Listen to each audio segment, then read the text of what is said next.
October 2018 ਵਿੱਚ ਮੈਂ ਉਹਨਾਂ ਦੀ ਰਿਕੁਐਸਟ ਅਸੈਪਟ ਕੀਤੀ ਸੀ, ਜਿੱਥੋਂ ਸਾਡੀ ਗੱਲਬਾਤ ਸ਼ੁਰੂ ਹੋਈ। ਹਾਂਜੀ, ਫੇਸਬੁੱਕ ਤੇ।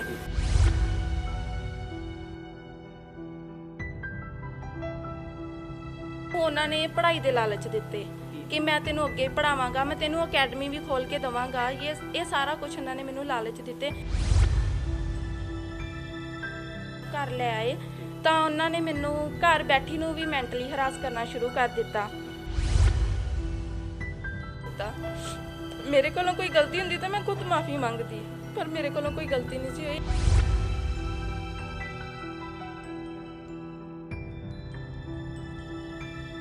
ਦੋਸਤੋ, ਸੋਸ਼ਲ ਮੀਡੀਆ ਇੱਕ ਐਸਾ ਜ਼ਰੀਆ ਹੈ ਜਿਹੜਾ ਪਲਾਂ ਦੇ ਵਿੱਚ ਬੰਦੇ ਨੂੰ ਅਸਮਾਨ ਨਹੀਂ ਚੜਾ ਦਿੰਦਾ ਤੇ ਪਲਾਂ ਦੇ ਵਿੱਚ ਉਹ ਅਸਮਾਨ ਤੋਂ ਲਾਹ ਵੀ ਦਿੰਦਾ। ਬੜੇ ਐਸੇ ਰਿਸ਼ਤੇ ਨੇ ਜਿਹੜੇ ਫੇਸਬੁੱਕ ਦੇ ਜ਼ਰੀਏ ਬਣੇ ਨੇ, ਐਸੇ ਦੋਸਤ ਬਣੇ ਨੇ ਜਿਹੜੇ ਕਿ ਆਂਢ ਗੁਆਂਢ ਦੇ ਵਿੱਚ ਜਿਹੜੇ ਰਹਿੰਦੇ ਹੁਣ ਉਹਨਾਂ ਤੋਂ ਪਹਿਲਾਂ ਜਿਹੜੇ ਮਦਦ ਕਰਨ ਵਾਸਤੇ ਅਗਾਂਹ ਆਉਂਦੇ ਨੇ, ਉਹ ਫੇਸਬੁੱਕ ਦੇ ਉੱਤੇ ਦੋਸਤ ਵੀ ਬਣੇ ਨੇ। ਤਾਂ ਕਾਫੀ ਰਿਸ਼ਤੇ ਵੀ ਸਿਰੇ ਚੜ੍ਹੇ ਨੇ। ਵਿਆਹ ਸ਼ਾਦੀਆਂ ਜਿਹੜੀਆਂ ਨੇ ਉਹ ਫੇਸਬੁੱਕ ਦੇ ਜ਼ਰੀਏ ਵੀ ਹੋਈਆਂ ਨੇ। ਪਹਿਲਾਂ ਦੋਸਤੀ ਹੁੰਦੀ, ਉਸ ਤੋਂ ਬਾਅਦ ਵਿਆਹ ਹੁੰਦਾ ਤੇ ਵਿਆਹ ਨਿਭਦਾ ਵੀ ਹੈ। ਪਰ ਉਹਨਾਂ ਦੇ ਵਿੱਚੋਂ ਕੁਝ ਐਸੇ ਰਿਸ਼ਤੇ ਨੇ ਜਿਹੜੇ ਸਿਰਫ ਤੇ ਸਿਰਫ ਦਿਖਾਵੇ ਵਾਸਤੇ ਬਣਦੇ ਨੇ, ਪਰ ਬਾਅਦ 'ਚੋਂ ਬਹੁਤ ਪਛਤਾਉਣਾ ਪੈਂਦਾ ਜਦੋਂ ਰਿਸ਼ਤਾ ਹੋ ਜਾਂਦਾ। ਇੱਕ ਇਸ ਤਰ੍ਹਾਂ ਦੇ ਫੈਮਿਲੀ ਸਾਡੇ ਨਾਲ ਮੌਜੂਦ ਹੈ, ਜਿਹੜੀ ਫੈਮਿਲੀ ਵੱਲੋਂ ਫੇਸਬੁੱਕ ਦੇ ਜ਼ਰੀਏ ਹੀ ਇੱਕ ਐਸਾ ਧੋਖਾ ਇਹਨਾਂ ਨੂੰ ਮਿਲਿਆ, ਜਿਹੜਾ ਧੋਖਾ ਅਜੇ ਤੱਕ ਇਹਨਾਂ ਦੇ ਸਾਹਮਣੇ ਬਾਰ-ਬਾਰ ਹਰ ਕਦਮ ਦੇ ਉੱਤੇ ਆ ਰਿਹਾ। ਹੱਥ ਦੇ ਵਿੱਚ ਵਿਆਹ ਦਾ ਕਾਰਡ ਫੜਿਆ, ਕੁੜੀ ਦਾ ਵਿਆਹ ਕੀਤਾ ਸੀ। ਸੋਚਿਆ ਨਹੀਂ ਸੀ ਕਿ ਕੁੜੀ ਸਿਰਫ 2 ਮਹੀਨੇ ਹੀ ਆਪਣੇ ਸਹੁਰਿਆਂ ਦੇ ਘਰ ਰਹੇਗੀ। ਕਾਰਡ ਛਪਾਇਆ, ਬੜੇ ਜੱਦੋ-ਜਹਿਦ ਦੇ ਨਾਲ ਹਰ ਕੰਮ ਕੀਤਾ, ਪੈਲੈਂਸ ਕੀਤਾ, ਵਿਆਹ ਕੀਤਾ, ਹਰ ਚੀਜ਼ ਕੀਤੀ। ਜਿਹੜੇ ਮਾਂ-ਬਾਪ ਦਾ ਸੁਪਨਾ ਹੁੰਦਾ ਹੈ, ਉਹ ਹਰ ਸੁਪਨਾ ਆਪਣਾ ਪੂਰਾ ਕੀਤਾ ਆਪਣੇ ਬੱਚੀ ਨੂੰ ਵਿਆਹ ਕੇ। ਪਰ ਇੱਥੋਂ ਸ਼ੁਰੂਆਤ ਕਿਸ ਤਰ੍ਹਾਂ ਹੋਈ ਸੀ, ਇਸ ਫੈਮਿਲੀ ਨਾਲ ਅਸੀਂ ਗੱਲਬਾਤ ਵੀ ਕਰਾਂਗੇ। ਸ਼ੁਰੂਆਤ ਕਿਸ ਤਰ੍ਹਾਂ ਹੋਈ, ਕਿਸ ਤਰ੍ਹਾਂ ਜਾਲ ਦੇ ਵਿੱਚ ਫਸੇ, ਕਿਸ ਤਰੀਕੇ ਦੇ ਨਾਲ ਹਾਲਾਤ ਬਣੇ ਸੀ, ਇਹਨਾਂ ਦੇ ਨਾਲ ਗੱਲਬਾਤ ਕਰਕੇ ਦੇਖਦੇ ਹਾਂ। ਸ਼ੁਰੂਆਤ ਵਿੱਚ ਦੱਸੋ ਹੋਇਆ ਕੀ ਸੀ, ਕਿਸ ਤਰੀਕੇ ਦੇ ਨਾਲ ਤੁਹਾਡੀ ਅਟੈਚਮੈਂਟ ਸ਼ੁਰੂ ਹੋਈ, ਕਿਸ ਤਰੀਕੇ ਦੇ ਨਾਲ ਤੁਸੀਂ ਉਹਦੇ ਲਿੰਕ ਵਿੱਚ ਗਏ? 16 ਅਕਤੂਬਰ 2018 ਵਿੱਚ ਮੈਂ ਉਹਨਾਂ ਦੀ ਰਿਕੁਐਸਟ ਅਸੈਪਟ ਕੀਤੀ ਸੀ, ਜਿੱਥੋਂ ਸਾਡੀ ਗੱਲਬਾਤ ਸ਼ੁਰੂ ਹੋਈ। ਹਾਂਜੀ, ਫੇਸਬੁੱਕ ਤੇ ਗੱਲਬਾਤ ਸ਼ੁਰੂ ਹੋਣ ਤੋਂ ਬਾਅਦ 'ਚ ਉਹਨਾਂ ਨੇ ਸਿੱਧਾ ਮੇਰੇ ਨਾਲ ਵਿਆਹ ਦੀ ਹੀ ਗੱਲ ਕੀਤੀ ਕਿ ਮੈਂ ਵਿਆਹ ਕਰਵਾਉਣਾ ਚਾਹੁੰਦਾ। ਮੈਂ ਉਹਨਾਂ ਨੂੰ ਇੰਨੀ ਗੱਲ ਕਹੀ ਕਿ ਜੇ ਤੁਸੀਂ ਵਿਆਹ ਕਰਵਾਉਣਾ ਹੈ ਤਾਂ ਮੇਰੇ ਪੇਰੈਂਟਸ ਨਾਲ ਗੱਲ ਕਰ ਲਓ। ਜੇ ਉਹ ਐਗਰੀ ਹੋ ਗਏ ਤਾਂ ਮੈਂ ਵੀ ਐਗਰੀ ਹਾਂ। ਮੇਰੇ ਪੇਰੈਂਟਸ ਐਗਰੀ ਹੋ ਗਏ, ਉਹਨਾਂ ਨੇ ਠਾਕਾ ਲਗਾਇਆ। ਠਾਕਾ ਲਗਾਉਣ ਤੋਂ ਬਾਅਦ 'ਚੋਂ 2020 ਵਿੱਚ 14 ਫਰਵਰੀ ਸਾਡਾ ਵਿਆਹ ਕੀਤਾ। ਕਾਫੀ ਚੰਗੇ ਢੰਗ ਨਾਲ ਉਹਨਾਂ ਨੇ ਵਿਆਹ ਕੀਤਾ। ਉਸ ਤੋਂ ਬਾਅਦ 'ਚ ਉਹਨਾਂ ਨੇ ਮੈਨੂੰ ਤੰਗ ਕਰਨਾ ਸ਼ੁਰੂ ਕਰ ਦਿੱਤਾ, ਮਾਰਨਾ ਸ਼ੁਰੂ ਕਰ ਦਿੱਤਾ, ਮੈਂਟਲੀ ਹਰਾਸ ਕਰਨਾ ਸ਼ੁਰੂ ਕਰ ਦਿੱਤਾ। ਜਦੋਂ ਤੁਹਾਡੀ ਫਰੈਂਡਸ਼ਿਪ ਹੋਈ ਸੀ ਫੇਸਬੁੱਕ ਦੇ ਉੱਤੇ, ਕਿੰਨੀ ਦੇਰ ਬਾਅਦ ਉਹਨਾਂ ਨੇ ਤੁਹਾਨੂੰ ਵਿਆਹ ਦਾ ਪ੍ਰਸਤਾਵ ਤੁਹਾਡੇ ਅੱਗੇ ਰੱਖ ਦਿੱਤਾ ਸੀ? ਉਸ ਤੋਂ ਬਾਅਦ ਉਸੇ ਵੇਲੇ ਮਤਲਬ ਕਿ 1-2 ਦਿਨ ਉਹਨਾਂ ਨੇ ਆਰਾਮ ਨਾਲ ਮੇਰੇ ਨਾਲ ਗੱਲ ਕੀਤੀ, ਮੇਰੇ ਬਾਰੇ ਜਾਣਿਆ ਸਾਰਾ ਕੁਝ। ਮੈਂ ਵੀ ਉਹਨਾਂ ਨੂੰ ਸਭ ਕੁਝ ਸੱਚ ਦੱਸਿਆ ਕਿ ਮੈਂ ਇੰਨਾ ਪੜ੍ਹੀ ਹਾਂ, ਟੀਚਰ ਲੱਗੀ ਹੋਈ ਹਾਂ, ਇੱਥੇ ਜੋਬ ਕਰਦੀ ਹਾਂ। ਤਾਂ ਉਹਨਾਂ ਨੇ ਬਸ ਇਹੀ ਸਭ ਕੁਝ ਦੇਖ ਕੇ ਤਾਂ ਮੇਰੇ ਅੱਗੇ ਵਿਆਹ ਦਾ ਪ੍ਰਸਤਾਵ ਰੱਖ ਦਿੱਤਾ। ਕਿੰਨੀ ਪੜ੍ਹਾਈ ਕੀਤੀ ਤੁਸੀਂ ਤੇ ਕੀ ਕੁਝ ਕੀਤਾ? ਜੀ, ਮੇਰੀ MA ਇਨ ਕਲਾਸੀਕਲ ਡਾਂਸ ਵਿੱਚ ਹੋਈ ਹੈ। ਪਰ ਇੰਨੇ ਸਮਝਦਾਰ ਹੋਣ ਦੇ ਬਾਵਜੂਦ ਵੀ ਤੁਸੀਂ ਐਡੀ ਜਲਦੀ 2 ਦਿਨਾਂ ਦੇ ਵਿੱਚ, ਜ਼ਿਆਦਾ ਟਾਈਮ ਨਹੀਂ ਹੈ, 2 ਦਿਨਾਂ ਦੇ ਵਿੱਚ ਤੁਸੀਂ ਬੰਦਾ ਪਰਖਿਆ ਵੀ ਨਹੀਂ, ਤਾਂ ਉਸ ਤੋਂ ਬਾਅਦ ਰਿਸ਼ਤਾ ਵੀ ਕਰ ਦਿੱਤਾ, ਵਿਆਹ ਵੀ ਕਰ ਦਿੱਤਾ। ਲੱਗਦਾ ਨਹੀਂ ਕਿ ਅਸੀਂ ਬਹੁਤ ਜ਼ਿਆਦਾ ਫਾਰਵਰਡ, ਬਹੁਤ ਜ਼ਿਆਦਾ ਅਸੀਂ ਸਪੀਡ ਵਰਤ ਲਿੱਤੀ? ਬਹੁਤ ਜ਼ਿਆਦਾ ਜਲਦੀ ਹੋਈ ਆ। ਮੈਨੂੰ ਉਹਨਾਂ ਨੇ ਪੜ੍ਹਾਈ ਦੇ ਲਾਲਚ ਦਿੱਤੇ ਕਿ ਮੈਂ ਤੈਨੂੰ ਅੱਗੇ ਪੜ੍ਹਾਵਾਂਗਾ, ਮੈਂ ਤੈਨੂੰ ਅਕੈਡਮੀ ਵੀ ਖੋਲ ਕੇ ਦੇਵਾਂਗਾ। ਇਹ ਸਾਰਾ ਕੁਝ ਉਹਨਾਂ ਨੇ ਮੈਨੂੰ ਲਾਲਚ ਦਿੱਤੇ। ਮੇਰੇ ਮਾਪਿਓ ਗਰੀਬ ਸੀ, ਮੈਨੂੰ ਨਹੀਂ ਸੀ ਪੜ੍ਹਾ ਸਕਦੇ। ਮੈਨੂੰ ਇਹ ਸੀਗਾ ਕਿ ਮੈਨੂੰ ਅੱਗੋਂ MPhil ਕਰਨ ਵਾਸਤੇ ਮਿਲੇਗੀ, PhD ਮੇਰੀ ਹੋ ਜਾਏਗੀ ਤਾਂ ਮੈਂ ਸਟੈਂਡ ਹੋ ਸਕਦੀ ਹਾਂ। ਮੈਨੂੰ ਇਹੀ ਸੀਗਾ ਕਿ ਪਰਸਨ ਅੱਛਾ ਹੈ ਤਾਂ ਮੇਰਾ ਸਾਥ ਦੇਗਾ। ਤੇ ਜਰਾ ਇੱਕ ਵਾਰੀ ਫੋਟੋਆਂ ਵੀ ਦਿਖਾ ਦਿਓ ਉਸ ਮਹਾਪੁਰਸ਼ ਦੀਆਂ ਜਿਹਦੇ ਨਾਲ ਤੁਹਾਡੀ ਸ਼ਾਦੀ ਹੋਈ ਆ। ਸੋ ਇਹ ਤਸਵੀਰਾਂ ਦੇਖ ਸਕਦੇ ਜੇ ਕਿਸ ਤਰੀਕੇ ਦੀਆਂ ਤਸਵੀਰਾਂ ਨੇ। ਵਿਆਹ ਵੀ ਹੋਇਆ ਸੀ। ਇਸ ਅੱਗੇ ਕੀ ਹੋਇਆ ਸੀ? ਅੱਗੇ ਕੀ ਹੋਇਆ ਸੀ ਜੀ? ਜਦੋਂ ਮੈਂ ਘਰ ਵਾਪਸ ਆ ਗਈ, ਮੈਨੂੰ ਮੇਰੇ ਫਾਦਰ ਸਾਹਿਬ ਘਰ ਲੈ ਆਏ ਤਾਂ ਉਹਨਾਂ ਨੇ ਮੈਨੂੰ ਘਰ ਬੈਠੀ ਨੂੰ ਵੀ ਮੈਂਟਲੀ ਹਰਾਸ ਕਰਨਾ ਸ਼ੁਰੂ ਕਰ ਦਿੱਤਾ। ਆਹ ਕਿਹੜੀ ਫੋਟੋ ਜੀ ਹੈ? ਤੁਹਾਡੀ ਸ਼ਾਦੀ ਦੀ ਫੋਟੋ ਨਹੀਂ, ਪਰ ਮੂੰਹ ਦੇ ਉੱਤੇ ਸਕ੍ਰੈਚ ਪਏ। ਇਹ ਸ਼ਗਨ ਵਾਲੇ ਦਿਨ ਦੀ ਫੋਟੋ ਹੈ। ਇਹ ਰਾਤ ਨੂੰ ਮੇਰੇ ਨਾਲ ਗੱਲ ਕਰਦੇ ਪਏ ਸੀ ਤਾਂ ਉਹਨਾਂ ਨੇ ਮੈਨੂੰ ਮਤਲਬ ਕਿ ਫੋਟੋ ਕੰਧ ਤੋਂ ਲਾ ਕੇ 3 ਦਿਨ ਹੋਏ ਸੀ ਅਜੇ ਮੈਨੂੰ ਘਰ ਆਈ ਨੂੰ, ਤਾਂ ਉਹਨਾਂ ਨੇ ਗੱਲ ਕਰਦਿਆਂ ਫੋਟੋ ਕੰਧ ਤੋਂ ਲਾ ਕੇ ਫੋਟੋ ਨਾਲ ਇਹ ਹਾਲਾਤ ਕਰਨੇ ਸ਼ੁਰੂ ਕਰ ਦਿੱਤੇ। ਤੁਸੀਂ ਆਪ ਹਾਂਜੀ ਮੈਨੂੰ ਨਾਲ ਸੈਂਡ ਕਰਦੇ ਗਏ ਕਿ ਮੈਂ ਆ ਸਭ ਕੁਝ ਕੀਤਾ। ਤੁਸੀਂ ਆਪ ਸੋਚ ਸਕਦੇ ਹੋ ਕਿ ਜਿਹੜਾ ਬੰਦਾ ਫੋਟੋ ਨਾਲ ਇਹ ਕੰਮ ਕਰ ਸਕਦਾ ਹੈ ਤੇ ਜਿੰਦੀ ਜਾਗਦੀ ਰੂਹ ਨਾਲ ਉਹ ਕੀ ਕਰ ਸਕਦਾ। ਉਸ ਤੋਂ ਬਾਅਦ ਕੀ ਹੋਇਆ ਸੀ? ਫਿਰ ਅਸੀਂ ਉੱਥੇ ਆਨੇ ਦੁਬਾਰਾ। ਉਸ ਤੋਂ ਬਾਅਦ ਕੀ ਹੋਇਆ ਸੀ ਜਦੋਂ ਤੁਸੀਂ ਤੁਹਾਨੂੰ ਜਦੋਂ ਤੰਗ ਪਰੇਸ਼ਾਨ ਕਰਨਾ ਸ਼ੁਰੂ ਕਰ ਦਿੱਤਾ? ਤੁਹਾਡੇ ਪਿਤਾ ਜੀ ਉੱਥੇ ਪਹੁੰਚੇ ਆ, ਕੀ ਹੋਇਆ ਸੀ ਸਾਰਾ? ਜਦੋਂ ਕੀ ਮੰਗਿਆ ਕੀ ਜਾਂਦਾ ਸੀ? ਮੰਗ ਕੀ ਕੀਤੀ ਜਾਂਦੀ? ਮੰਗ ਮੇਰੇ ਕੋਲੋਂ ਇਹ ਕੀਤੀ ਜਾਂਦੀ ਸੀ, ਘਰ ਖਾਲੀ ਆ, ਸੋਫੇ ਲੱਗਣੇ ਚਾਹੀਦੇ ਸੀ। ਮਾੜੇ ਤੋਂ ਮਾੜਾ ਬੰਦਾ ਵੀ ਫ੍ਰਿਜ ਦੇ ਦਿੰਦਾ, ਤੇਰੇ ਮਾਪਿਓ ਕੋਲੋਂ ਫ੍ਰਿਜ ਵੀ ਨਹੀਂ ਸਰੀ। ਜੀ ਫਿਰ ਮੁੰਡੇ ਵੱਲੋਂ ਮੈਨੂੰ ਕਾਰ ਨੂੰ ਲੈ ਕੇ ਪਰੇਸ਼ਾਨ ਕੀਤਾ ਜਾਂਦਾ ਸੀ, ਦਿਨੇ ਰਾਤ ਸਵੇਰੇ ਸ਼ਾਮ ਤੱਕ। ਉਹਨਾਂ ਬਸ ਇੱਕੋ ਹੀ ਰੱਟ ਫੜੀ ਸੀ, ਕਾਰ ਮੈਨੂੰ ਬਸ ਕਾਰ ਚਾਹੀਦੀ ਹੈ, ਜਿੱਥੋਂ ਮਰਜ਼ੀ ਕਾਰ ਮਿਲੇ ਮੈਨੂੰ ਕਾਰ ਚਾਹੀਦੀ ਹੈ। ਇਹਨਾਂ ਚੀਜ਼ਾਂ ਨੂੰ ਲੈ ਕੇ ਉਹਨਾਂ ਨੇ ਮਤਲਬ ਕਿ ਮੈਨੂੰ ਤੰਗ ਕਰਨਾ ਸ਼ੁਰੂ ਕਰ ਦਿੱਤਾ। ਜਦੋਂ ਉਹਨਾਂ ਨੇ ਵੇਖਿਆ ਕਿ ਡਿਮਾਂਡ ਨਹੀਂ ਪੂਰੀਆਂ ਹੋ ਸਕਦੀਆਂ, ਫਿਰ ਮੈਨੂੰ ਗੱਲ-ਗੱਲ ਤੇ ਧਮਕੀਆਂ ਦੇਣੀਆਂ ਸ਼ੁਰੂ ਕਰ ਦਿੱਤੀਆਂ। ਮੈਂ ਤੇ ਪਛਤਾਉਂਦਾ ਪਿਆ ਵਿਆਹ ਕਰਵਾ ਕੇ। ਮੰਮਾ ਨੂੰ ਆਵਾਜ਼ ਦੇਣੀ, ਮੰਮਾ ਇਹਨੂੰ ਮੇਰੇ ਗਲੋਂ ਲਾਓ ਕਿਸੇ ਤਰ੍ਹਾਂ, ਹੁਣ ਤੇ ਮੇਰਾ ਵਕੀਲ ਹੀ ਤੇਰੇ ਨਾਲ ਗੱਲ ਕਰੇਗਾ। ਕਿ ਮੈਨੂੰ ਤੇ ਕਿੰਨੀ ਦੇਰ ਰਹੇ ਸੀ ਉਹਨਾਂ ਕੋਲ? ਮੈਂ ਉਹਨਾਂ ਕੋਲ 2 ਮਹੀਨੇ ਤਾਂ ਰਹੀ ਆ, ਪਰ 2 ਮਹੀਨਿਆਂ ਵਿੱਚੋਂ 40 ਦਿਨ ਗਿਣੇ ਜਾਂਦੇ ਨੇ, ਜੋ ਕਿ 10 ਦਿਨ ਤਾਂ ਮੈਂ ਇੱਧਰ ਫੇਰਾ ਪਾ ਜਿਹੜਾ ਲੜਕੀ ਫੇਰਾ ਪਾਣ ਆਉਂਦੀ ਹੈ। ਇਹਦਾ ਮਤਲਬ ਕਿ 40 ਦਿਨ ਤੁਸੀਂ ਰਹੇ ਜੀ ਉਹਨਾਂ ਕੋਲ, 2 ਮਹੀਨੇ ਦੀ ਅਸੀਂ ਕਵਾਂਗੇ। ਹਾਂਜੀ ਬਿਲਕੁਲ, ਪੂਰੇ 40 ਦਿਨ ਮੈਂ ਇੱਧਰ ਰਹੀ ਹਾਂ। ਮਾਤਾ ਜੀ ਕਦੀ ਸੋਚਿਆ ਸੀ ਕਿ ਮੈਂ ਜਿੰਨੇ ਚਾਵਾਂ ਨਾਲ ਧੀ ਨੂੰ ਵਿਆਹ ਰਹੀ ਹਾਂ ਕਿ ਮੇਰੇ ਨਾਲ ਇਸ ਤਰ੍ਹਾਂ ਹੋ ਜਾਏਗਾ, ਧੀ 2 ਮਹੀਨਿਆਂ ਬਾਅਦ ਹੀ ਘਰ ਆ ਜਾਏਗੀ? ਕਿਉਂਕਿ ਕੋਈ ਮਾਂ-ਬਾਪ ਜਿਹੜਾ ਦਾ ਜਦੋਂ ਧੀ ਜੰਮਦੀ ਹੈ ਤੇ ਉਹਦੇ ਵਿਆਹ ਦੀ ਚਿੰਤਾ ਹੁੰਦੀ ਕਿ ਹੁਣ ਇਹਨੂੰ ਅਸੀਂ ਇਹਦਾ ਪਾਲਣ ਪੋਸ਼ਣ ਕਰਨਾ, ਫਿਰ ਇਹਦਾ ਵਿਆਹ ਕਰਨਾ, ਤਾਂ ਸਭ ਤੋਂ ਵੱਡੀ ਚਿੰਤਾ ਹੁੰਦੀ ਹੈ ਕਿ ਆਪਣੇ ਘਰ ਜਾ ਕੇ ਸੁਖੀ ਰਵੇ। ਸੋਚਿਆ ਸੀ ਕਿ ਸੁਖੀ ਨਹੀਂ ਰਹੇਗੀ? ਕਦੇ ਵੀ ਨਹੀਂ, ਇਹੋ ਜਿਹੀ ਗੱਲ ਤਾਂ ਮੈਂ ਸੋਚੀ ਹੀ ਨਹੀਂ ਸੀ। ਪਰ ਹੁਣ ਇਸ ਤਰ੍ਹਾਂ ਲੱਗਦਾ ਕਿ ਜਿਵੇਂ ਮੈਂ ਇੱਕ ਸੁਪਨੇ ਦੇ ਵਿੱਚ ਸਭ ਕੁਝ ਕਰ ਬੈਠੀ ਹਾਂ। ਮੈਨੂੰ ਕੁਝ ਨਹੀਂ ਸਮਝ ਲੱਗਦੀ ਕਿ ਸਾਡੇ ਨਾਲ ਕੀ ਹੋਇਆ ਤੇ ਕੀ ਇਹਨਾਂ ਨੇ, ਇਸ ਪਰਿਵਾਰ ਨੇ ਸਾਡੇ ਨਾਲ ਕੀਤਾ। ਇਹਦਾ ਸਹੁਰਾ ਜਿਹੜਾ ਸੀਗਾ ਉਹ ਇਹਨੂੰ ਬੀੜੀਆਂ ਪੀਂਦਾ ਸੀਗਾ। ਪਹਿਲੀ ਤਾਂ ਗੱਲ ਆ ਕਿ ਸਾਨੂੰ ਇਹਨਾਂ ਚੀਜ਼ਾਂ ਨਾਲ ਵੀ ਨਫ਼ਰਤ ਸੀਗੀ, ਪਰ ਸਾਨੂੰ ਪਤਾ ਹੀ ਨਹੀਂ ਚੱਲਿਆ ਕਿ ਇਹ ਚਲੋ ਬੀੜੀਆਂ ਬੂੜੀਆਂ ਪੀਂਦੇ। ਬੀੜੀਆਂ ਵੀ ਇਹਦੀ ਬਾਂਹ 'ਤੇ ਲਗਾਈਆਂ, ਮਿਰਚਾਂ ਇਹਦੀ ਸੱਸ ਨੇ ਇਹਦੇ ਮੂੰਹ 'ਤੇ ਲਗਾਈਆਂ। ਸਾਨੂੰ ਨਹੀਂ ਇਹਨਾਂ ਗੱਲਾਂ ਦਾ ਕੁਛ ਇੱਦਾਂ ਦਾ ਅੰਦਾਜ਼ਾ ਸੀਗਾ ਕਿ ਜਿਹੜਾ ਇਹ ਸਾਡੇ ਨਾਲ ਇਹ ਕੁਛ ਕਰਨਗੇ। ਪਰ ਇਹਦੇ ਕੋਲੋਂ ਫੋਨ ਖੋਹ ਲਿਆ ਗਿਆ ਸੀਗਾ, ਜਿਹੜੀ ਕਿ ਸਾਡੇ ਨਾਲ ਕੋਈ ਗੱਲਬਾਤ ਹੁੰਦੀ ਨਹੀਂ ਸੀਗੀ ਇਹਦੀ।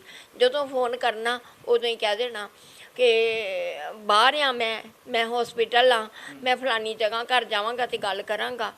ਸਾਡੀ ਗੱਲ ਨਹੀਂ ਹੁੰਦੀ ਰਹੀ ਬੇਟੀ ਦੇ ਨਾਲ। ਫਿਰ ਮੈਂ 12 ਅਪ੍ਰੈਲ ਨੂੰ ਅਸੀਂ ਗਏ ਇਹਨਾਂ ਦੇ ਘਰ ਵਿਸਾਖੀ ਦਾ ਤਿਉਹਾਰ ਦੇਣ।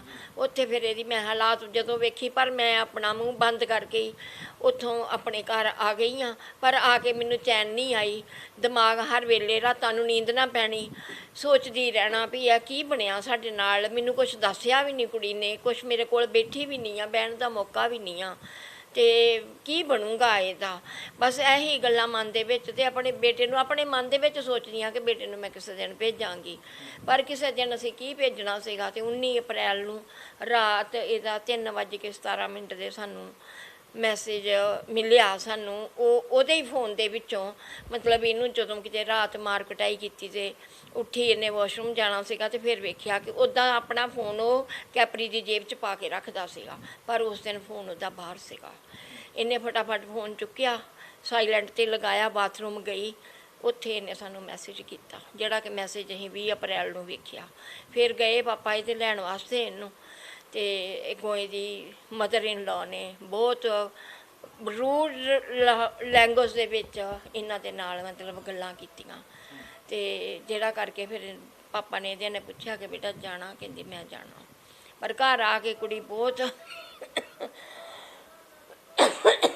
ਰੋਈ, ਕਲਪੀ, ਪਾਪਾ ਮੇਰਾ ਹਾਲਾਤ ਉੱਥੇ ਬਹੁਤ ਖਰਾਬ ਆ, ਮੈਂ ਨਹੀਂ ਜਾਣਾ। ਪਰ ਉਸ ਤੋਂ ਬਾਅਦ ਇਹ ਇੰਨਾ ਕੁ ਸੌਣ ਲੱਗ ਪਈ, ਬੇਹੋਸ਼ੀ ਦੀ ਹਾਲਾਤ ਵਿੱਚ। ਸਾਡੇ ਆਂਢੀ ਗੁਆਂਢੀ ਇਹਨਾਂ ਨੂੰ ਪੈਂਦਾ ਸੀਗਾ, ਪਰ ਪਤਾ ਨਹੀਂ ਸੀਗਾ ਕਿਸੇ ਗੱਲ ਦਾ, ਦੱਸਿਆ ਨਹੀਂ ਸੀਗਾ। ਪਰ ਇਹ ਮੈਨੂੰ ਬਾਰ-ਬਾਰ ਪੁੱਛਦੇ ਸੀ ਵੀ ਬੇਟੀ ਸੁੱਤੀ ਕਿਉਂ ਨਹੀਂ ਉੱਠਦੀ, ਕੀ ਗੱਲ ਆ ਬੇਟਾ, ਮੈਨੂੰ ਦੱਸੋ ਗੱਲ ਕੀ ਆ। ਪਰ ਅਸੀਂ ਕੁਛ ਨਹੀਂ ਦੱਸਦੇ ਰਹੇ। ਇਹ ਤਾਂ ਸਾਨੂੰ ਬਾਅਦ ਵਿੱਚ ਜਦੋਂ ਇਹ ਥੋੜ੍ਹੀ ਫਿਰ ਬੇਟੀ ਮੇਰੀ ਹੋਸ਼ ਵਿੱਚ ਆਉਣ ਲੱਗੀ ਤਾਂ ਇਹਨੇ ਫਿਰ ਦੱਸਿਆ ਕਿ ਮੰਮਾ ਰਾਤ ਦੀ ਰੋਟੀ ਮੈਂ ਇਕੱਲੀ ਖਾਂਦੀ ਸੀ, ਕਰਦੀ ਮੈਂ ਹੀ ਸੀ ਸਾਰਾ, ਤੇ ਮੈਨੂੰ ਕੋਈ ਚੀਜ਼ ਦਿੰਦੇ ਆ ਵਿੱਚ ਰੋਟੀ 'ਤੇ ਪਾ ਕੇ। ਇਹ ਨਹੀਂ ਸਾਨੂੰ ਪੂਰਾ ਪਤਾ ਲੱਗਾ। ਇਹਦੀ ਬਿਲਕੁਲ ਹਾਲਾਤ ਜਿਹੜੀ ਸੀਗੀ ਮਰਨ ਵਾਲੀ ਹੋ ਗਈ ਸੀ। ਹੋ ਸਕਦਾ ਕੋਈ ਇੱਦਾਂ ਦੀ ਕੋਈ ਨਸ਼ੀਲੀ ਚੀਜ਼ ਹੋਏਗੀ ਜਿਹਦੇ ਨਾਲ ਇਹ ਸੁੱਤੀ ਰਹਿਣਾ। ਇਹਨੇ ਆ ਕੇ ਇੱਥੇ ਮੇਰੇ ਕੋਲ, ਕਮਜ਼ੋਰ ਬਹੁਤ ਹੋ ਗਈ ਸੀ, ਪੂਰੇ ਦਿਨ 'ਚ 1 ਰੋਟੀ, ਕੰਮ ਸਾਰਾ ਲੈਂਦੇ ਸੀ ਇਹਦੇ ਕੋਲੋਂ, ਪੂਰੇ ਦਿਨ 'ਚ 1 ਰੋਟੀ। ਮਿਲਦੀ ਸੀ ਇਹਨੂੰ। ਦੁੱਧ ਪੀਣ ਲੱਗੀ ਤਾਂ ਦੁੱਧ ਖੋਹ ਲਿਆ, ਕੋਈ ਹੋਰ ਚੀਜ਼ ਖਾਣ ਲੱਗੇ ਤਾਂ ਉਹ ਖੋਹ ਲੈਣੀ, ਜੇ ਕੋਈ ਫਰੂਟ ਨੂੰ ਹੱਥ ਲਾਉਣਾ ਉਹ ਵੀ ਮੇਰਾ ਹੀ ਦਿੱਤਾ ਫਰੂਟ ਜਿਹੜਾ ਸੀ 2-4 ਦਿਨ ਪਿਆ, ਉਹਨੂੰ ਹੀ ਕਹਿੰਦੀ ਚੁੱਪ ਕਰ ਜਾ, ਕੀੜਿਆਂ ਵਾਲੇ ਤੂੰ ਨਹੀਂ ਖਾਣੇ। ਬਸ ਇਹੋ ਜਿਹੀਆਂ ਗੱਲਾਂ ਕਰਕੇ ਤਾਂ ਬੇਟੀ ਨੂੰ ਨਹੀਂ ਦਿਲ ਕੰਬਦਾ ਜਦੋਂ ਇਸ ਤਰ੍ਹਾਂ ਦੀਆਂ ਗੱਲਾਂ ਸੁਣਦੇ ਆ ਕਿ ਕਿਸ ਤਰ੍ਹਾਂ ਦੇ ਹਾਲਾਤ ਵਿੱਚ ਇਹ ਰਹੇ ਹੋਣਗੇ, ਜਦੋਂ ਉੱਥੇ ਪਰੇਸ਼ਾਨੀ ਦਾ ਮਾਹੌਲ ਬਣਿਆ ਹੋਵੇਗਾ। ਜਿਸ ਤਰ੍ਹਾਂ ਕਿਹਾ ਜਾ ਰਿਹਾ ਕਿ ਮੋਬਾਈਲ ਅਚਾਨਕ ਹੱਥ ਵਿੱਚ ਆਇਆ ਤਾਂ ਇੱਕ ਮੈਸੇਜ ਕੀਤਾ ਆਪਣੇ ਪਰਿਵਾਰ ਨੂੰ ਕਿ ਮੈਂ ਬਹੁਤ ਦੁਖੀ ਹਾਂ। ਸੋਚਿਆ ਸੀ ਜ਼ਿੰਦਗੀ ਮੇਰੀ ਇਸ ਤਰ੍ਹਾਂ ਦੀ ਨਿਕਲੇਗੀ? ਨਹੀਂ, ਮੈਂ ਬਿਲਕੁਲ ਨਹੀਂ ਸੀ ਸੋਚਿਆ। ਕੀ ਸੋਚਿਆ ਸੀ ਆਪਣੇ ਬਾਰੇ? ਮੈਂ ਤੇ ਇਹੀ ਸੋਚਿਆ ਸੀਗਾ ਕਿ ਹੁਣ ਵਿਆਹ ਹੋ ਗਿਆ, ਮੇਰੇ ਪੇਰੈਂਟਸ ਪਿੱਛੇ ਵੀ ਖੁਸ਼ ਨੇ, ਚਲੋ ਅੱਗੇ ਵੀ ਸਾਰਾ ਕੁਝ ਵਧੀਆ ਰਹੇਗਾ। ਪਰ ਉਸ ਫੈਮਿਲੀ ਨੇ ਸਭ ਕੁਝ ਬਰਬਾਦ ਕਰਤਾ, ਸਭ ਕੁਝ ਖਰਾਬ ਕਰ ਦਿੱਤਾ ਉਹਨਾਂ ਨੇ। ਬਹੁਤ ਤੰਗ ਪਰੇਸ਼ਾਨ ਕੀਤਾ ਮੈਨੂੰ ਉਹਨਾਂ ਨੇ। ਸਭ ਤੋਂ ਜ਼ਿਆਦਾ ਮਦਰ ਇਨ ਲੋ ਵੱਲੋਂ ਬਹੁਤ ਗੰਦੀਆਂ ਹਰਕਤਾਂ ਹੋਈਆਂ ਮੇਰੇ ਨਾਲ। ਫਿਜ਼ੀਕਲੀ ਅਬਿਊਜ਼ਡ ਕੀਤਾ ਗਿਆ ਮੈਨੂੰ, ਮਿਰਚਾਂ ਵਾਲੇ ਹੱਥ ਤੱਕ ਮੇਰੇ ਮੂੰਹ ਤੇ ਲਾਏ ਗਏ।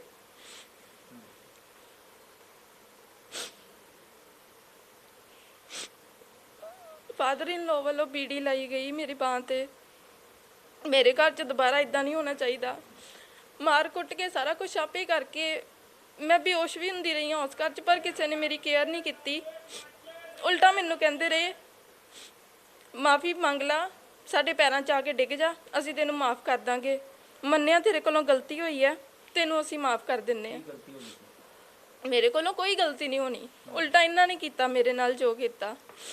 ਮੇਰੇ ਕੋਲੋਂ ਕੋਈ ਗਲਤੀ ਹੁੰਦੀ ਤਾਂ ਮੈਂ ਖੁਦ ਮਾਫੀ ਮੰਗਦੀ, ਪਰ ਮੇਰੇ ਕੋਲੋਂ ਕੋਈ ਗਲਤੀ ਨਹੀਂ ਸੀ ਹੋਈ। ਇਹਨਾਂ ਨੇ ਜਾਣ-ਬੁੱਝ ਕੇ ਮੇਰੇ ਨਾਲ ਮਾਰ ਕੁੱਟ ਕਰਕੇ ਉਲਟਾ ਮੈਨੂੰ ਹੀ ਕਹਿਣਾ ਕਿ ਤੇਰੇ ਕੋਲੋਂ ਗਲਤੀ ਹੋਈ ਹੈ, ਤੂੰ ਆ ਕੇ ਮਾਫੀ ਮੰਗ ਲਾ। ਕਦੀ ਮਾਰਨਾ ਤੇ ਕਦੀ ਪੁੱਛਣਾ। ਮਾਤਾ ਜੀ, ਬਹੁਤ ਦੁੱਖ ਹੁੰਦਾ ਹੈ ਜਦੋਂ ਇਸ ਤਰ੍ਹਾਂ ਧੀਆਂ ਪੁੱਤਾਂ ਨੂੰ ਵਿਆਹ ਦੀ ਹੈ ਤੇ ਇਸ ਤਰ੍ਹਾਂ ਦੀ ਜਦੋਂ ਸਾਹਮਣੇ ਜ਼ਿੰਦਗੀ ਨਜ਼ਰ ਆਉਂਦੀ ਹੈ। ਬੁਢਾਪੇ ਦੇ ਵਿੱਚ ਬੰਦਾ ਇਹੋ ਸੋਚਦਾ ਕਿ ਮੈਨੂੰ ਸੁੱਖ ਮਿਲੇ ਹੁਣ ਔਲਾਦ ਦੇ ਰਾਹੀਂ, ਚਾਹੇ ਪੁੱਤ ਹੋਵੇ ਤੇ ਚਾਹੇ ਜਵਾਈ ਹੋਵੇ। ਬੜੇ ਸੁਪਨੇ ਸੀ ਦੇਖੇ, ਪਰ ਇਹਨਾਂ ਨੇ ਪਾਣੀ ਫੇਰ ਦਿੱਤਾ ਇੱਕਦਮ। ਮੇਰੇ ਘਰ 10 ਦਿਨ ਰਹਿ ਕੇ ਗਿਆ, ਪਹਿਲਾ ਫੇਰਾ ਪਾਉਣ ਆਏ, ਬੇਟੀ ਦੇ ਨਾਲ ਹੀ 10 ਦਿਨ ਰਿਹਾ। ਸਾਰਾ ਮਹੱਲਾ ਇਸ ਗੱਲ ਦਾ ਅਗਵਾ ਹੈ। ਮੈਂ ਹਰ ਪਾਸਿਓਂ ਪੂਰੀ ਸੇਵਾ ਉਹਦੀ ਕੀਤੀ ਜੋ ਮੇਰੇ ਫਰਜ਼ ਬਣਦੇ ਸੀ। ਇੱਕ ਲੋਕਡਾਊਨ ਦੇ ਵਿੱਚ ਮੈਨੂੰ ਕਿਤੇੋਂ ਵੀ ਇੱਥੋਂ ਤੱਕ ਕਿ ਅੰਡਰਵੀਅਰ ਬਨੈਣ ਵੀ ਨਹੀਂ ਸੀ ਆਪਣੀ ਲੈ ਕੇ ਆਇਆ, ਤੇ ਮੈਂ ਘਰ ਘਰ ਜਾ ਕੇ ਮੈਂ ਦੁਕਾਨਾਂ ਵਾਲੇ ਘਰ ਜਿਹੜੇ ਉਹ ਵੇਖੇ, ਉੱਥੋਂ ਮੈਂ ਲੈ ਕੇ ਆਈ। ਇਹਦੇ ਸਾਈਜ਼ ਦਾ ਨਹੀਂ ਮਿਲਿਆ, ਗੱਲ ਵੱਖਰੀ।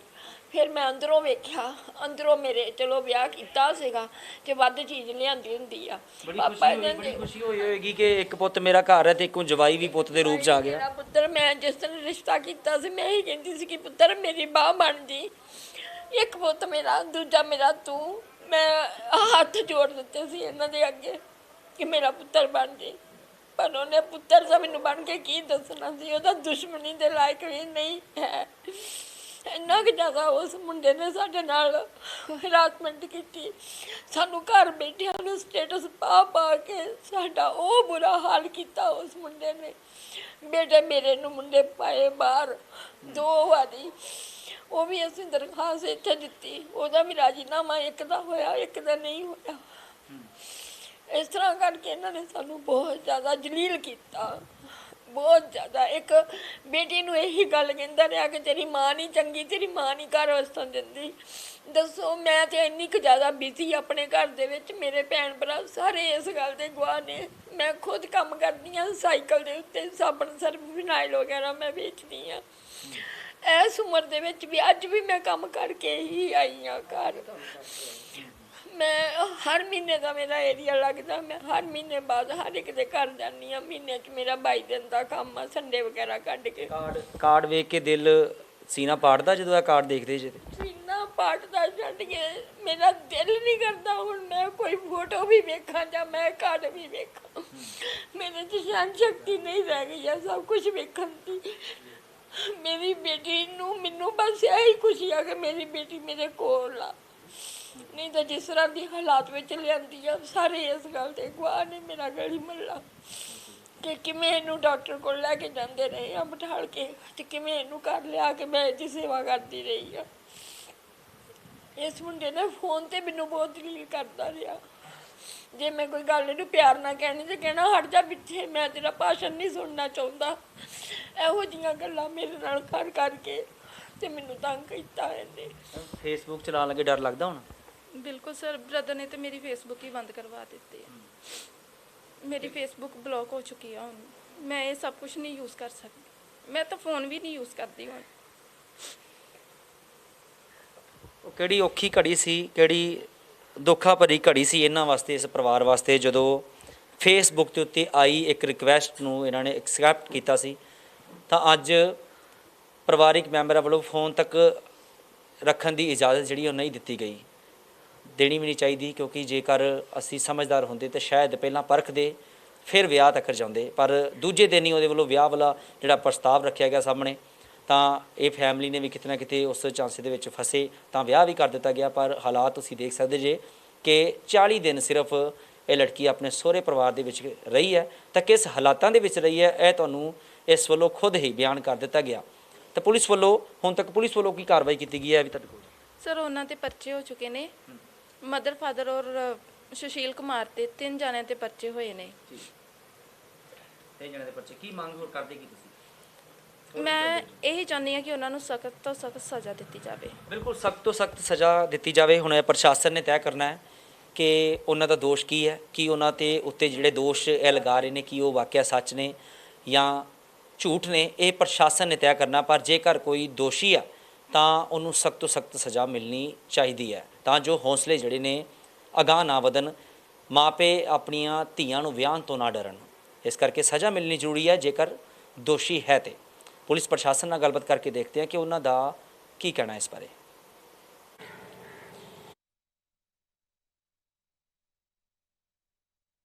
ਸੋ ਪੁਲਿਸ ਅਧਿਕਾਰੀ ਸਾਡੇ ਨਾਲ ਮੌਜੂਦ ਨੇ, ਉਹਨਾਂ ਦੇ ਨਾਲ ਗੱਲਬਾਤ ਕਰਕੇ ਦੇਖ ਲੈਂਦੇ ਹਾਂ ਕਿ ਮਾਮਲਾ ਕੀ ਸੀ ਤੇ ਕਾਰਵਾਈ ਜਿਹੜੀ ਹੈ ਉਹ ਕੀ ਕੀਤੀ ਗਈ ਹੈ। ਮੈਮ ਮਾਮਲਾ ਕੀ ਸੀ, ਸਭ ਤੋਂ ਪਹਿਲਾਂ ਦੱਸੋ। ਮਾਮਲਾ ਇਹ ਸਮਾਈਲ ਨਾਂ ਦੀ ਲੜਕੀ ਹੈ, ਇਹ ਵੇਰਕੇ ਦੀ ਰਹਿਣ ਵਾਲੀ ਸੀਗੀ। ਇਹਨੇ ਕੰਪਲੇਂਟ ਕੀਤੀ ਸੀ ਸੀਪੀ ਸਾਹਿਬ ਨੂੰ, ਤੇ ਸੀਪੀ ਸਾਹਿਬ ਨੇ ਇਨਕੁਆਇਰੀ ਲਈ ਇਹਦੀ ਇਨਕੁਆਇਰੀ ਵੀ ਹੋਈ, ਬਕਾਇਦਾ ਸੀਨੀਅਰ ਅਫਸਰਾਂ ਨਾਲ ਇਨਕੁਆਇਰੀ ਹੋਈ ਤੇ ਇੱਥੇ ਪਰਚਾ ਦਰਜ ਹੋ ਗਿਆ। ਕਿੰਨੇ ਜਣੇ 3 ਜਣੇ ਤੇ ਹੋਏ ਜੀ ਪਰਚਾ। ਕੌਣ ਕੌਣ? ਉਹਦੇ ਹਸਬੈਂਡ ਹੈ ਸੁਸ਼ੀਲ, ਉਹਦੀ ਸੱਸ ਹੈ ਕਮਲਾ ਤੇ ਉਹਦਾ ਸਹੁਰਾ। ਅੱਛਾ ਮੈਮ, ਕਿਹਾ ਜਾ ਰਿਹਾ ਕਿ ਫੇਸਬੁੱਕ ਦੇ ਰਾਹੀਂ ਇਹਨਾਂ ਦੀ ਗੱਲਬਾਤ ਹੋਈ ਸੀ, ਉਸ ਤੋਂ ਬਾਅਦ ਵਿਆਹ, ਕੋਈ ਇਸ ਤਰ੍ਹਾਂ ਦੀ ਗੱਲਬਾਤ ਕਹੀ ਜਾ ਰਹੀ ਹੈ, ਇਸ ਤਰ੍ਹਾਂ ਦਾ? ਉਹ ਇਨਕੁਆਇਰੀ 'ਚ ਸਭ ਕੁਝ ਲਿਖਿਆ ਜੀ। ਹਾਂ। ਸੋ ਹੁਣ ਦੋਸ਼ੀ ਜਿਹੜੇ ਨੇ ਉਹ ਕਹਿੰਦੇ ਪਏ ਫਰਾਰ ਨੇ, ਕਿ ਉਹ ਆ ਗਏ ਪੁਲਿਸ ਦੇ ਹੱਥ ਜਾਂ ਫਿਰ ਜਿਹੜੀ? ਨਹੀਂ ਜੀ, ਇਹ ਸੁਪਰੀਮ ਕੋਰਟ ਦੀਆਂ ਹਦਾਇਤਾਂ ਮੁਤਾਬਕ ਅਸੀਂ ਇਹ ਨਹੀਂ ਕਹਿ ਸਕਦੇ ਕਿ ਦੋਸ਼ੀ ਫਰਾਰ ਹੈ। ਜੋ ਇਹਦਾ ਲੀਗਲ ਪ੍ਰੋਸੀਜਰ ਆ ਉਹ ਅਸੀਂ ਅਪਣਾ ਰਹੇ ਹਾਂ। ਇਹਦੇ ਵਿੱਚ ਨੋਟਿਸ ਦੇਣੇ ਹੁੰਦੇ ਆ ਦੋਸ਼ੀਆਂ ਨੂੰ। ਉਹ ਸਾਡਾ ਪਹਿਲਾ ਨੋਟਿਸ ਜਿਹੜਾ ਉਹ ਜਾਰੀ ਹੋ ਚੁੱਕਾ। ਜੇ ਉਹ ਨਹੀਂ ਆਉਂਦੇ ਅਸੀਂ ਦੁਬਾਰਾ ਨੋਟਿਸ ਜਾਰੀ ਕਰਾਂਗੇ। ਜੇ ਉਹ ਫਿਰ ਵੀ ਨਹੀਂ ਆਉਂਦੇ ਤੀਸਰਾ ਨੋਟਿਸ ਜਾਰੀ ਕਰਾਂਗੇ ਤੇ ਫਿਰ ਉਹਨੂੰ ਕੋਰਟ ਤੋਂ ਆਪਾਂ ਵਾਰੰਟ ਲੈ ਕੇ ਉਹਨਾਂ ਨੂੰ ਅਰੈਸਟ ਕਰਾਂਗੇ ਜੀ। ਸੋ ਬਿਲਕੁਲ ਜਿਸ ਤਰ੍ਹਾਂ ਪੁਲਿਸ ਅਧਿਕਾਰੀਆਂ ਵੱਲੋਂ ਦੱਸਿਆ ਗਿਆ ਕਿ 3 ਜਣੇ ਦੇ ਉੱਤੇ ਪਰਚਾ ਦਰਜ ਕਰ ਦਿੱਤਾ ਗਿਆ, ਇੱਕ ਨੌਜਵਾਨ ਤੇ ਉਹਦੇ ਮਾਤਾ ਤੇ ਪਿਤਾ ਦੇ ਉੱਤੇ ਪਰਚਾ ਦਰਜ ਕਰ ਦਿੱਤਾ ਗਿਆ। ਪਰ ਬੜੀ ਸ਼ਰਮ ਦੀ ਗੱਲ ਹੈ ਕਿ ਜੇਕਰ ਅਸੀਂ ਇਸ ਤਰ੍ਹਾਂ ਕਰਾਂਗੇ, ਜੇਕਰ ਕੀਤਾ ਹੈ ਤਾਂ ਫਿਰ ਬਹੁਤ ਗਲਤ ਗੱਲ ਹੈ, ਕਰਨਾ ਨਹੀਂ ਚਾਹੀਦਾ। ਜਿਸ ਤਰੀਕੇ ਦੇ ਨਾਲ ਪਹਿਲੇ ਫੇਸਬੁੱਕ ਦੇ ਉੱਤੇ ਕਿਹਾ ਜਾ ਰਿਹਾ ਕਿ ਫਰੈਂਡਸ਼ਿਪ ਹੁੰਦੀ, ਉਸ ਤੋਂ ਬਾਅਦ ਵਿਆਹ ਹੋ ਜਾਂਦਾ, ਤੇ ਮਾਂ-ਬਾਪ ਜਦੋਂ ਆਪਣੀ ਧੀ ਨੂੰ ਵਿਆਹੁੰਦੇ ਨੇ ਤਾਂ ਉਹਨਾਂ ਦੇ ਦਿਮਾਗ 'ਚ ਸਿਰਫ ਇਹੋ ਗੱਲ ਹੁੰਦੀ ਹੈ ਕਿ ਸਾਡੀ ਧੀ ਆਪਣੇ ਘਰ ਜਾ ਕੇ ਖੁਸ਼ ਰਵੇ। ਪਰ ਜੇ ਇਸ ਤਰ੍ਹਾਂ ਦੇ ਹਾਲਾਤ ਪੈਦਾ ਹੋਣਗੇ ਤਾਂ ਫਿਰ ਆਉਣ ਵਾਲੇ ਸਮੇਂ ਦੇ ਵਿੱਚ ਮਾਂ-ਬਾਪ ਸ਼ਾਇਦ ਆਪਣੀ ਧੀ ਨੂੰ ਵਿਆਹਣ ਲੱਗੇ ਵੀ ਡਰਨਗੇ। ਹੁਣ ਦੇਖਦੇ ਹਾਂ ਕਿ ਕਦੋਂ ਤੱਕ ਤੇ ਕਿੰਨੀ ਦੇਰ ਤੱਕ ਇਹ ਜਿਹੜੇ ਸਾਰੇ ਸਿਲਸਿਲੇ ਨੇ, ਇਹ ਜਿਹੜੇ ਸਾਰੇ ਮਸਲੇ ਨੇ ਉਹ ਰੁਕਦੇ ਨੇ। ਕੈਮਰਾਮੈਨ ਦੀਪਕ ਜਾਇ ਦੇ ਨਾਲ ਸੁਖਚੈਨ ਸਿੰਘ, ਅੰਮ੍ਰਿਤਸਰ।